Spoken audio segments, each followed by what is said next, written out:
এই মন্দিরে কিন্তু রয়েছে সেই গুপ্তধনটি। বন্ধুরা, আপনারা কি জানেন এই কার্টুনগুলো কেন বানানো হয়? কার্টুনের দ্বারাই কিন্তু গুপ্তধনগুলো অনেক সহজে চুরি করা সম্ভব।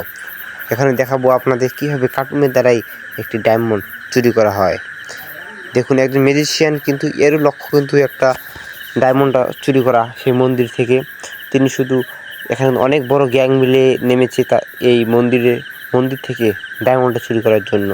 এই গ্রামবাসীরা বুঝতেও পারবে না তাদের মন্দির থেকে যে নিয়ে চলে যাবে তাদেরই মা দেবীর ডায়মন্ডটি, যেটাকে বলা হয় নাগমণি বলা হয়। নাগমণি এই জাদুকর তিনি কিন্তু অনেক জাদু দেখে থাকেন এবং এখানে বৃদ্ধরা এলাকার মুরব্বীদের সাথে পরিচালনা করেন যে আসলে জাদুকর কি ভালো নাকি খারাপ, এ বলে তারা অনেক মন্তব্য করেন।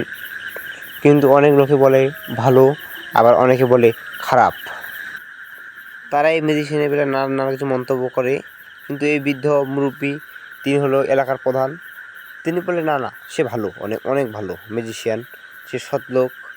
এইভাবে অনেক দিন কেটে যায়। কেটে যাওয়ার পর আবার একদিন চলে আসে বৃদ্ধর কাছে, সেই গ্রাম পঞ্চায়েত বলা হয় যাকে, গ্রাম পঞ্চায়েত কাছে চলে আসে আবারও সেই বৃদ্ধ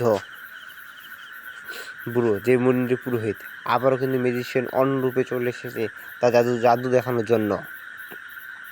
গ্রামবাসীকে জাদু দেখিয়ে তিনি কিন্তু অনেক মন ভুলিয়ে টাকা বানায়। এরকম করে সে আস্তে আস্তে মন্দিরের পাশে চলে যায়। সে মন্দিরের পাশে চলে যায় এবং এলাকার সকল খবর সে নেয়।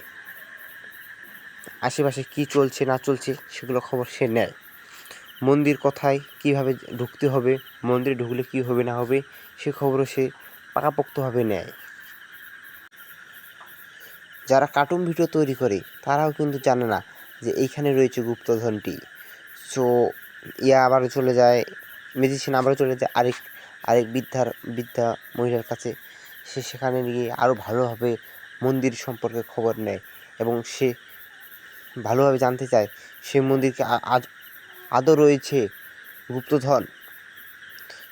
এই বলে অনেকক্ষণ ধরে সেই বৃদ্ধার সাথে গল্প করতে থাকে। গল্প করার পর সে তাকে অনেক কিছু বলে এবং সে আবারও তাকে একটু নানা ধরনের জাদু দেখায়। সে এই লোভ দেখিয়ে, আমি আর বেশি কিছু বললাম না, তো এবারে চলে যাই অন্য একটি পর্বে। সে কিন্তু এখানে টাকা পয়সা দিয়ে দিল, দেখুন বন্ধুরা। তারপর তারা অনেক গল্প করে এবং তারপর কিন্তু আস্তে আস্তে সে এই গুপ্তধন কিন্তু চুরি করে নেয়। চুরি করার পর কিন্তু সে একটি বাড়ি দিয়ে দেয়। দেখুন কী হয়, কী ছিল আর কি হয়ে গেল। দেখুন, বাড়ি দিল, রাজকীয় বাড়ি দিয়ে দিল।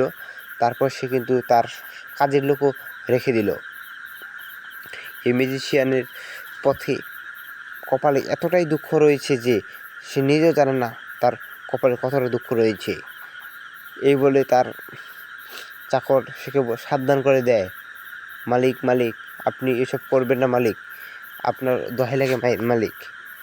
এই বলে কিন্তু কোনো তার কথাই শোনে না। এরপর আমি দেখাবো আপনাদের পরের পর্বে দেখাবো আপনাদের কীভাবে তার এই অবস্থা এবং তার বেহাল অবস্থা হয়ে যায়।